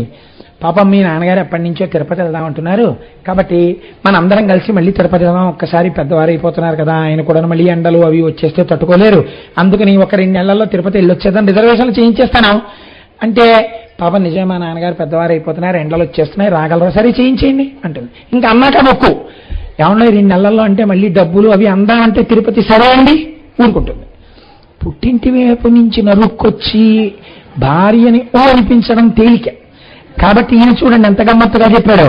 హరిమది ఆనందించిన హరినాక్షి జగంబులెల్లయానందించున్. ఆవిడ పేరు కూడా హరినాక్షి చేసేశాడు, అన్నగారి పేరుతో కలిపాడు. ఎక్కడున్నాయండి భేదాలు? భేదాలు సృష్టించుకుంటే ఉన్నాయేమో కానీ లోకంలో ఎక్కడ లేవు. శివకేశవుల మధ్య పక్కన ఉన్న పార్వతీదేవి విష్ణు నారాయణ నారాయణి తల కొట్టుకు రోజు చెప్తూనే ఉన్నాను నేను. హరిమది ఆనందించిన మీ అన్నయ్య స్థితికారుడు, ఈ లోకములన్నింటినీ నిలబెట్టవలసిన వాడు. ఈ లోకాన్ని ఇలా దగ్ధమైపోతుంటే మీ అన్నయ్య బాధపడతాడు కదా పార్వతి. ఇప్పుడు ఈ లోకాన్ని మన ఇద్దరం రక్షించామనుకో, బావగారు టైంకి భలే ఆదుకున్నారండి అని సంతోషిస్తాడు. అది కదా బాలమృతి బతక్కుతాడంటే. అంతేగాని మీ అన్నయ్య బాధపడేటట్టుగా నేను ఇలా కూర్చుంటే ఉపయోగం ఏమిటి, పుచ్చేసుకుంటాను పార్వతి అంటే పాపం వాళ్ళ అన్నయ్య గుర్తొచ్చి అయితే సరేనండి అంటుందేమోనని. ఇంకా ఆవిడ అలా వింటోంది చక్కగాను. చెప్పండి అన్నట్టు. ఇంకా కొంచెం ఇంకా ఉడకాలి అంటారు చూసారా మన వాళ్ళు. అయిపోతుంది వంట, కంగారు పడకండి, ఉడకాలి కొంచెం, అయిపోతుంది అంటారు. అలా పరహితము చేయునెవ్వడు పరమహితుండగుని భూత పంచకమునకున్ పరహితమే పరమధర్మము పరహితునకు నెదురు లేదు పర్వేందుముఖి. పర్వేందుముఖి పున్నమి చంద్రుడి ముఖం లాంటి ముఖం ఉన్నదానా అంటే అర్థం ఏంటి? అదే తాగేస్తారా అని ఇలా పెట్టద్దు, నువ్వు చక్కగా పున్నమి చంద్రుడిలా ఉంటావు అంటే ముందర కాళ్ళకి బంధాలు. ఎంత చమత్కారంగా మాట్లాడతాడండి. దేనికోసం? లోకం కోసం విషం పుచ్చుకోవడానికి ఇవన్నీ. ఇది శంకరుడంటే. పర్వేందుముఖి పున్నమి చంద్రుడు లాంటి మొహం ఉన్నదానా అంటే అమ్మవారు ఏమనాలి? పక్కున నవ్వేసి ఇంత మొహం చేసేసుకోవాలి. పరహితము చేయునవ్వడు, తన కోసం బ్రతకడం కాదు పార్వతి, పొరుల కోసం బ్రతకాలి. అలా బతికేవాడిని చూసి పంచభూతములు కూడా హితమవుతాయి, ఆయన్ని చూసి పొంగిపోతాయి. కాబట్టి ఆ హలాహలం పుచ్చుకోవద్దు. హాలాహలాన్ని నేను పుచ్చుకుంటానని బెంగెట్టుకుంటున్నావా పార్వతి? నేనేమన్నా హాలాహలం పుచ్చుకుంటే ఏమైనా అయిపోతాను అనుకుంటున్నావా?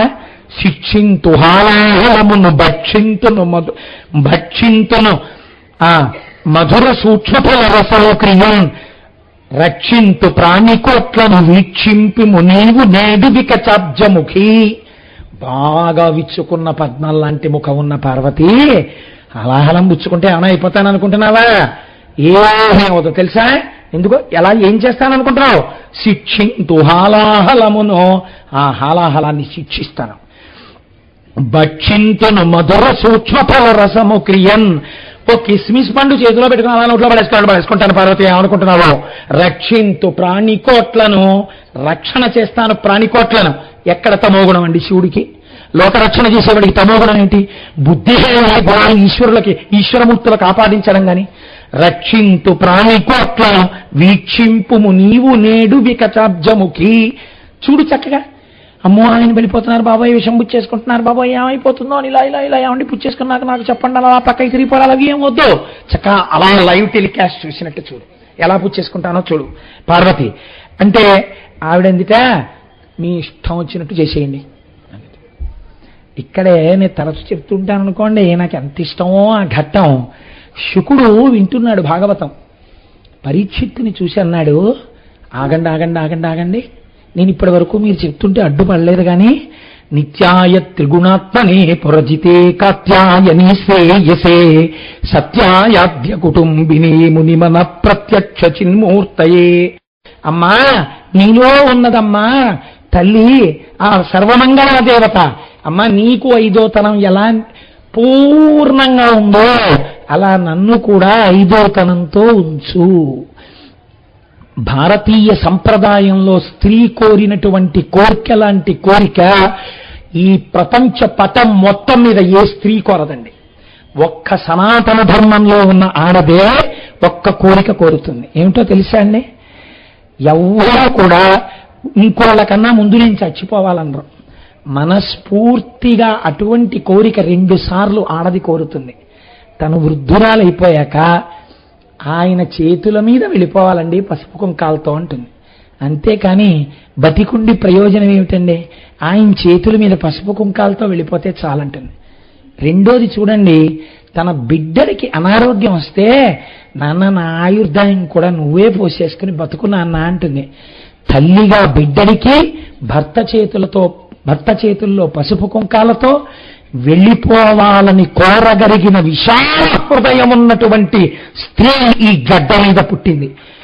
అలాంటి ఆడది ఏ పురుషుడి కారణంగానైనా కంటి వెంట నీటి చుక్క రాలిస్తే వంశాలకి వంశాలు ఎగిరిపోతాయి. అలా రాల్చడానికి వీల్లేదు. ఆ జాగ్రత్త వహించవలసిన వాడు పురుషుడు మాత్రమే. నన్ను క్షమించండి. అది సనాతన ధర్మమునందు ఇంత వైభవాన్ని తీసుకొచ్చినది తన నడువడితో స్త్రీయే. అందుకే అమ్మవారు కూడా ఆదర్శంగా చూపిస్తోంది. మంగళసూత్రము నెంతమది నమ్మినదో, ఆ మంగళసూత్రాన్ని ఎంత నమ్మిందో తల్లి. నా మెడలో మంగళసూత్రం ఉండగా నా భర్తకి ఆపద కలుగుతుందా? హాలాహలం పుచ్చుకుంటే మాత్రం ఆయనకి ఇబ్బంది వస్తుందా? రాదు. పుచ్చుకోమంది. ప్రజల కోసం, ఎవరి కోసం? పిల్లల కోసం. ఈ పిల్లలు బాగుండాలి అంటే ఒక ఆడది కూడా 2 కోరికలు ఏకకాలంలో జరిగింది. ఈ ఏకకాలము నన్ను అడగడానికి ఏమిటి ధైర్యం? ఆవిడ మెళ్ళో మంగళసూత్రం. అందుకే మన జాతి లాంటి జాతి ఎక్కడుందండి? నుదుటున బొట్టు, మెడలో మంగళసూత్రం కనపడితే చాలు అమ్మవారిగా నమస్కారం చేసేస్తాం. సువాసిని సువాసిన్యర్చన ప్రీత గృహలక్ష్మి గృహే గృహే. ఇంకొక లక్ష్మీ స్వరూపం అక్కర్లేదు. లక్ష్మీదేవిని చూడాలంటే అంతమందిని చూస్తూ వెళ్ళిపోతే చాలు. మీరు నన్ను క్షమించండి, నేను నిడదవోలు షటిల్ చేసినటువంటి రోజుల్లో ప్లాట్ఫారం మీద నడుస్తున్నప్పుడు పొద్దున్న పూజ హడావిడిగా చేసుకుని వెళ్ళవలసి వచ్చేది. సోమాంగల్యం ఉన్నటువంటి స్త్రీలు వెళ్ళిపోతుంటే పోన్లే నేను పూజ తీరుబడిగా చేసుకోలేకపోయానని ఇన్ని రూపాలతో అమ్మవారు నాకు దర్శనమిస్తోందనుకుని మనసులో నమస్కరించుకుంటూ రైలు ఎక్కేవాడిని. కనుక మీకు తొందరగా అమ్మవారు గృహలక్ష్మిగా అన్ని ముఖాల్లో కనపడుతూ ఉంటుంది. కనుక ఎంత నమ్మిందో తల్లి ఆ హాలాహలం పుచ్చేసుకోమందిట. తన చుట్టం సురసంఘముల్ జయ జయద్ధానంబులన్ బొబ్బిడన్ ఘనగంభైరవంబుతో శివుడు లోకద్రోహి కింగేల రమ్మంచు. ఆ ఎదురెళ్ళాడు ఆయన. ఆ వెడుతున్నప్పుడు చుట్టూ ఉన్నటువంటి దేవతాగణాలన్నీ ఆయనకి జయ జయద్ధానం చేస్తున్నాయి. వీళ్ళందరికీ ధైర్యం ఏంటి? మహానుభావుడు పరమాత్మ శంకరుడు పుచ్చుకోగలడు. కాబట్టి తన చుట్టం సురసంఘముల్ జయ జయద్ధానంబులన్ బొబ్బిడన్ ఘనగంభైరవంబుతో శివుడు లోకద్రోహి హుంకేల పోవెదవు రమ్మంచు. కింగేలన్ ఆ చేతితో పట్టుకొని అంకించి దాన్ని ఇలా ముద్దగా చేసేసి ఒక చిన్న కబళం ఎలా తయారవుతుందో ఒక నేరేడు పండంత చేసుకుని నోట్లో పెట్టుకుని మింగేసి ఇలా పుచ్చేసుకోవడానికి సిద్ధపడిపోయాట. ఇంకా కంఠం దగ్గరికి వెళ్ళింది. చిత్రం ఏమిటంటే కదలంబారవు పాప పేరు వడలన్ ఘర్మాంబుజాలంబు పుట్టదు నేత్రంబులు నెర్రబారవు నిజ జూటాచంద్రుడు కందడన్ వదనాంభోజము వాడదా విషమునాహ్వానించుచో దాయుచో పదిలంబై కడిచేయుచో దిగుచుచో భక్షించుచో మృంగుచో. ఈశ్వరుణ్ణి ఆశ్రయించినటువంటి వాళ్ళు ఎంత క్షేమంగా ఉంటారో చూడండి. పాము, మీరు అగ్నిహోత్రం వెలుగుతోందనుకోండి, పాము దాని దగ్గరికి రాదు, దూరంగా పారిపోతుంది. అలాంటి పాములు శంకరుడికి ఒంటి నిండా ఉన్నాయి. చెవులకి పావులే, చేతులకి పావులే, వేళ్లకి పావులే, కాళ్ళకి పావులే, మెళ్ళో పావులే, అన్ని నాగాభరణుడు అని పేరైనకి. శంకరాచార్యులు వారు హాస్యమాడారు కూడా. అమ్మా, పార్వతీదేవి శంకరుడి పక్కన కూర్చుని సరస్వతీదేవి శంకరుడి మీద స్తోత్రం చేస్తుంటే మా ఆయనే కదా అని ఎంతో సంతోషంగా ఈయన చెయ్య పట్టుకుంది. ఇలాగా ఇలా పట్టుకునేటప్పటికీ అసలే అమ్మవారి సౌకుమార్యం పార్వతీ కళ్యాణంలో ఇంద్రులని అమ్మవారి ఒంటి మీద చల్లగా తగిలిందిట. పాము అడుగు భాగం చల్లగా ఉంటుంది. ఏమిట్రా చల్లగా ఉందని చూసిందిట. అయ్యవారి చేతులకి కంకణాల్లా పెట్టుకున్న పిల్లపాము ఒకటి మెల్లిగా అమ్మవారి మీద ఎక్కుతోందిట. హరాహిభ్యో భీత అన్నారు శంకరాచార్యులు వారు. అమ్మో పాముని ఇలా అందిట అమ్మవారు. అమ్మ, అప్పుడు నీ కళ్ళల్లో భయం కనపడింది అన్నారు. అమ్మవారి కళ్ళల్లో భయం కనపడిందని ఇంకొక ఉదాహరణ చెప్తే అసహ్యంగా ఉంటుంది. అమ్మవారికి భయం ఏమిటండి, శక్తి స్వరూపం. దాన్ని ఎంత అందంగా మార్చారో చూడండి శంకరాచార్యులు వారి ప్రజ్ఞ.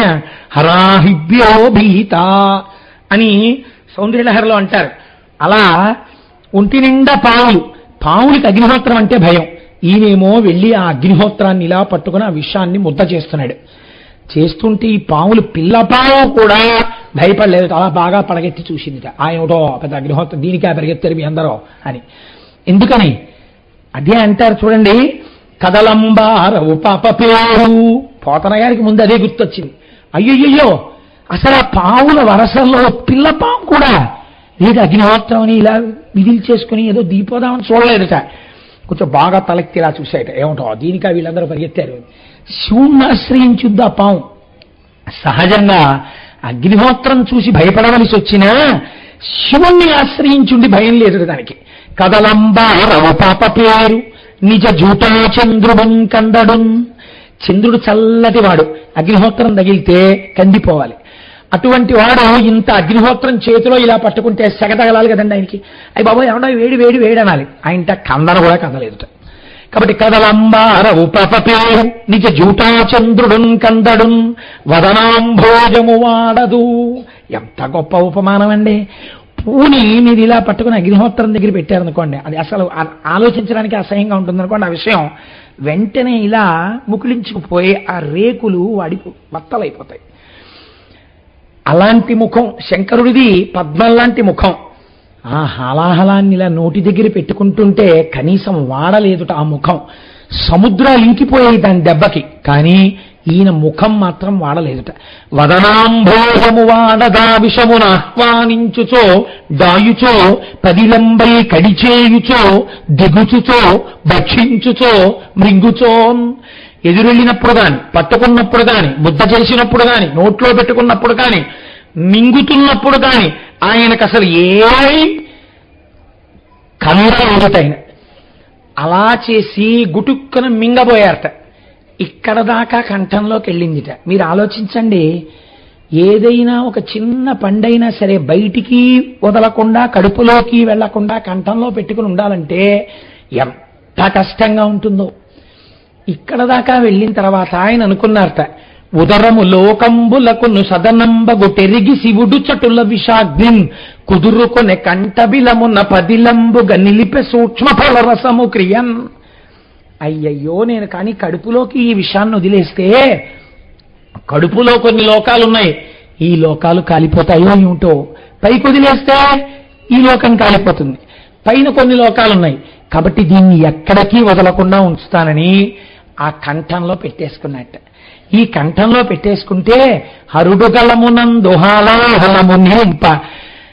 ఆ హరుడు గలంలో అంటే కంఠంలో ఆ హాలాహలాన్ని అలా పెట్టేసుకునేటప్పటికీ ఆ కంఠం నీల నీలంగా ఒక మచ్చ పడినట్టుగా అందులోంచి కనపడుతోంది. అప్పటి వరకు ఆయనకి మచ్చ లేదు, తెల్లటి శంకరుడు. కంఠం మీద కొంచెం నల్లగా హాలాహలం యొక్క మచ్చ కనపడుతోంది. ఇప్పుడు వేదం స్తోత్రం చేసింది ఆయన్ని నీలగ్రీవోహిత అంది. ఈశ్వరా, కంఠమునందు మత్సలేని వాడివి మా కోసమని హరుడుగలమునందు హాలాహలము పెట్ట తడను కలిపి తొడపు కరను నిప్పి సాధురక్షణంబు సజ్జనులకు నిన్న అని పోతన గారు అంటారు. సాధురక్షణంబు సజ్జనులకు నిన్న భూషణంబు కాది భూవరేంద్ర. సాధువుల్ని రక్షించడం భూషణం పెద్దలకి. కాబట్టి ఇప్పుడు ఈశ్వరుడు లోకాల్ని రక్షించడానికి కంఠంలో హాలాహలం పెట్టుకోవడం ఆయనకి ఆభరణమై కూర్చుంది. ఇప్పుడు ఆ కంఠంలో అలా పెట్టుకోవడం వల్ల ఏమైందిట? వేదం యజుర్వేదం రుద్రాధ్యాయంలో ఆయన్ని స్తోత్రం చేసింది. అసంయో వసర్పతి నీలగ్రీవో విలోహిత ఉతైనం గోపా అదృశన్న దృశన్ను దహార్య ఉతైనం విశ్వాభూతాని సదృష్టో మృడయాతినః అంది. సూర్యోదయంలోనూ సూర్యాస్తమయంలోనూ ఆకాశం ఎర్రగా ఉంటుంది. ఆ ఎర్రగా ఉన్నటువంటి ఆకాశంలో నల్లగా కనపడేటటువంటి ఆ మిగిలిన భాగం శంకరుడి యొక్క ఆ నీలగ్రీవుడై ఆ ఎర్రటి ఆ లోహిత రుద్రుడి యొక్క కంఠమునందు ఉన్నటువంటి నల్లటి మచ్చగా ఇప్పటికీ సూర్యాస్తమయములందు ఎవరికి కనపడుతున్నట్ట? ధ్యానం చేయగలిగినటువంటి శక్తి కలిగిన వాళ్ళకి కాదు. ఉతయోపా, ఏమీ తెలియకుండా పశువుల్ని కాసుకునేటటువంటి వాళ్ళ దగ్గర నుంచి నీటి కడవలు తలల మీద పెట్టుకుని వెళ్ళిపోయేటటువంటి అమాయకులైన స్త్రీల వరకు ఆకాశం వంక ఇలా చూడగానే ఆ ఎర్రటి ఆకాశంలో సూర్యోదయంలోనూ సూర్యాస్తమయంలోనూ కనపడేటటువంటి ఆకాశ స్వరూపుడై పరమశివుడున్నాడు. అటువంటి స్వరూపానికి నమస్కరిస్తే హాలాహలభక్షణం చేసి మీరు బెంగ పెట్టుకోకండి, నీ కొరకు నేనున్నాను అని మనకి తండ్రి అయి ఆనాడు కంఠంలో ఆ హాలాహలాన్ని పెట్టుకున్న శంకరుడి యొక్క కారుణ్యము మనకి ద్యోతకమై మనం ఎంతో సంతోషపడిపోతాం. అయితే చిత్రం ఏమిటో తెలుసా అండి? ఇది చెప్పినప్పుడల్లా నేను ఒక్క విషయాన్ని చెప్పకుండా ఉండలేను. శంకరాచార్యుల వారి యొక్క గడుసుతనం అంటే గడుసుతనమే. ఆయన ఎంత అందమైన శ్లోకం ఇచ్చారంటే సౌందర్యలహరిలో, సుధామప్యాస్వాద్య ప్రతిభయ జరా మృత్యుహరిణీం విపద్యంతే విశ్వే విదిశతమఖముఖాత్యాది విశద కరాళం యక్ష్వేణం కబలతవత కాలకలన నశంభోస్తన్మూలం తవ జనని తాటంక మహిమా అన్నారు. ఇంత పరమ పవిత్రమైన రోజున ఆ శ్లోకాన్ని కూడా ఒక్కసారి జ్ఞాపకం చేసుకోవడం మనకి శ్రేయోదాయకం. అమ్మా, లోకంలో తెలియని వాళ్ళందరూ అంటారు శంకరుడు హాలాహలం పుచ్చేసుకున్నాడు, ఇదంతా శంకరుడి ప్రజ్ఞ, చాలా గొప్పవాడి శివుడని చెప్తూ ఉంటారమ్మా. వాళ్ళకి తెలియదు పాపం. మరణం రాకూడదనుకుని బ్రహ్మగారితో సహా దేవతలందరూ కలిసి పెద్ద క్షీరసాగర మథనం చేశారు. అందులో అమృతం రాలేదు, హాలాహలం పుట్టింది. వీళ్ళందరూ పరిగెత్తారు. ఒక్క శంకరుడు మాత్రం హాలాహలాన్ని పుచ్చేసుకున్నాడు. కడుపులోకి వెళ్ళిందా? వెళ్ళలేదు, కంఠంలో పెట్టుకున్నాడు. అయినా అమ్మా, శంకరుడికి ఆపద ఎందుకు కలగలేదో తెలుసా? శంకరుడి గొప్ప కాదమ్మా, తవ జనే తాటంక మహిమా. ఆడదానికి 5 తప్పకుండా ఉండాలి. ఈ 5 ఉంటే సువాసిని అని పిలుస్తారు. 1 మంగళసూత్రం, 2 నల్ల పూసలు. మంగళసూత్రం దగ్గరైనా వేసుకుంటారనుకోండి, బయటికి ప్రకటంగా ఉండకపోయినా. చేత మంగళసూత్రము, నల్ల పూసలు, నొసటన బొట్టు, కాళ్ళకి మట్టెలు, 5వది శిగలో పుష్పములు. ఈ 5 సువాసిని చిహ్నములు. ఈ 5 పుష్పములు ఎంత గొప్పగా చెప్పబడతాయో మంగళసూత్రంతో సమాన స్థాయిలో తాటంకములు కూడా చెప్పబడతాయి. చెవి తాటంకం గురించి, తాటంకం అంటే తాటాకు. అసలు నిజానికి అమ్మవారికి చేసేటటువంటి అలంకారంలో చాలా గొప్ప అలంకారం ఏమిటో తెలుసా అండి? కొత్త తాటాకు ముక్క తీసుకొచ్చి అమ్మవారి చెవికి తాటంకంగా పెట్టాలి. యథార్థమునకు పెళ్లి చేసేటప్పుడు, ఈ మాటలు నేను చెప్తున్నాను అనుకుంటున్నారేమో, చంద్రశేఖర పరమాచార్య స్వామి అంతటి మహాపురుషులు చెప్పింది. ఆడపిల్ల పెళ్లి చేసేటప్పుడు గౌరీ తపస్సులో కొత్త తాటాకు ముక్కలు తీసుకొచ్చి పెట్టి పూజ చేసి ఆ కుంకుమ చేత పూజ చేయబడినటువంటి తాటాకు ముక్క సౌభాగ్య వస్తువుల్లో ఒకటి అమ్మవారి స్వరూపం. ఆ తాటాకు ముక్క పెళ్లి కూతురు యొక్క చెవిలో పెట్టాలి. అలాగే అమ్మవారి చెవి దగ్గర కూడా తాటాకు అలంకారం చెయ్యాలి.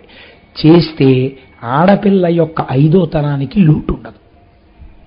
కాబట్టి అమ్మవారు కూడా తాటంకము అంటే తాటి చెట్టు నుంచి వచ్చినటువంటి ఆకుచేత తయారు చేయబడిన ఆభరణము. ఆవిడ కూడా తాటాకు పెట్టుకుంటుందట మొదట. కాబట్టి తవ జనని తాటంక మహిమా, అమ్మా నీ చెవులకు పెట్టుకున్నావే తాటంకాలు, వాటి మాహాత్మ్యమమ్మా. మంగళసూత్రంతో సమాన స్థాయిలో మాట్లాడుతున్నారన్నమాట అండి. ఇప్పుడు ఆ 5 చిహ్నాల్లో దీన్ని ఒకటిగా మీరు తీసుకోవచ్చు. అప్పుడు ఈ చెవులకు పెట్టుకున్నటువంటి తాటంకములున్నాయే, ఇవి భర్త యొక్క ఆయుర్దాయానికి రక్షణ హేతువులవుతాయి, తన సువాసినిత్వానికి హేతువులవుతాయి. అందుకే ఒక నియమం ఉంది. నేను మీకు పరమ యథార్థం చెప్తున్నాను, అబద్ధం చెప్పవలసిన అవసరం ఇంత పరమ పవిత్రమైన వేదిక మించి నాకు లేదు.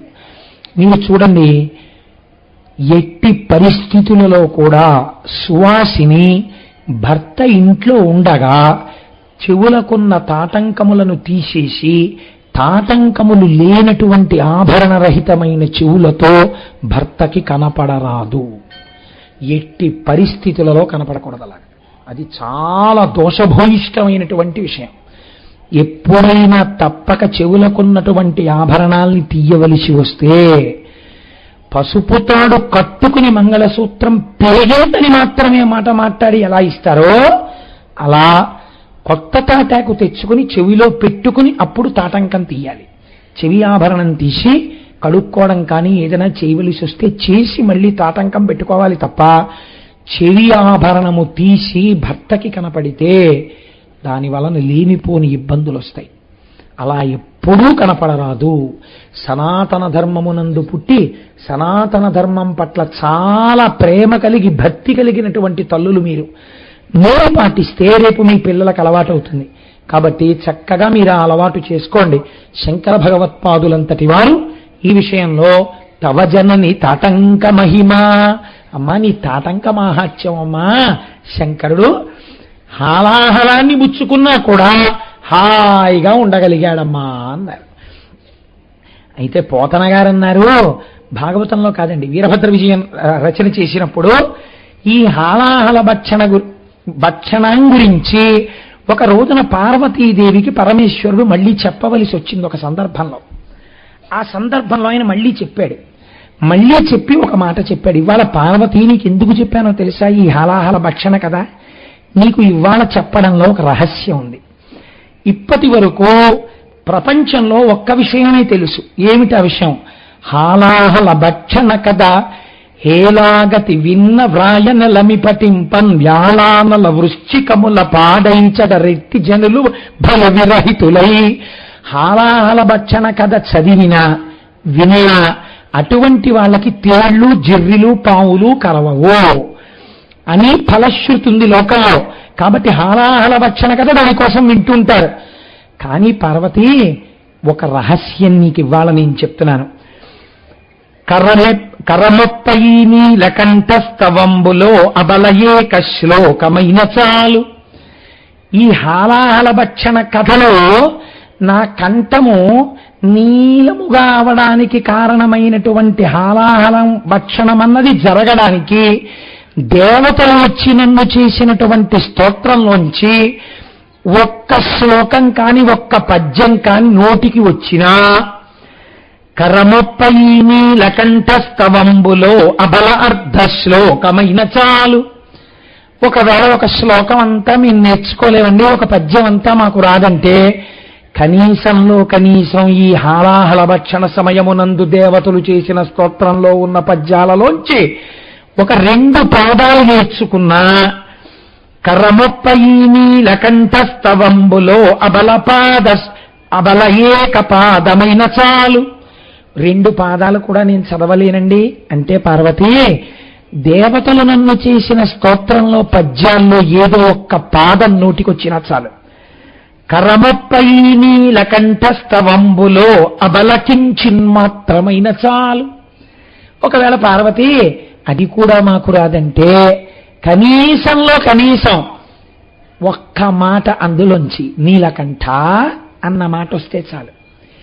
ఆ ఒక్క మాట అనగలిగితే, ఆ ఒక్క మాట వినగలిగితే, ఈ కథ చెవులార వినగలిగితే, విమల భక్తితో వినిన పఠించిన చాలా భక్తితో ఈ చెప్పబడినటువంటి వృత్తాంతము పరమసత్యము అని మనస్సునందు విశ్వసించి నా కంఠాన్ని ఒక్కసారి ధ్యానం చేసి ఆ నీలకంఠానికి భక్తితో ఒక్కసారి ఎవరు నమస్కరిస్తున్నారో అటువంటి వారికి, చదివిన వారికి, విన్నవారికి అటువంటి సజ్జనుండు సకల సంపదలను కలిగి ఇహమునందు సకల సంపత్తులను పొందుతాడు. ఏ బాధ ఉండదు. భవములేక కైలాసవాసుడై నన్ను చేరియుండు నయననేత్ర. అటువంటి వాడు తేలికగా అంచుమునందు శరీరము నుండి విడివడి నన్ను చేరి కైలాసమునందు వసించి సర్వకాలముల యందు నన్ను సేవిస్తూ ధన్యుడవుతాడు. కాబట్టి ఈ నీలకంఠ స్తవము, ఈ హాలాహల భక్షణమన్నటువంటి ఆఖ్యానము చాలా ఉత్కృష్టమైనవి.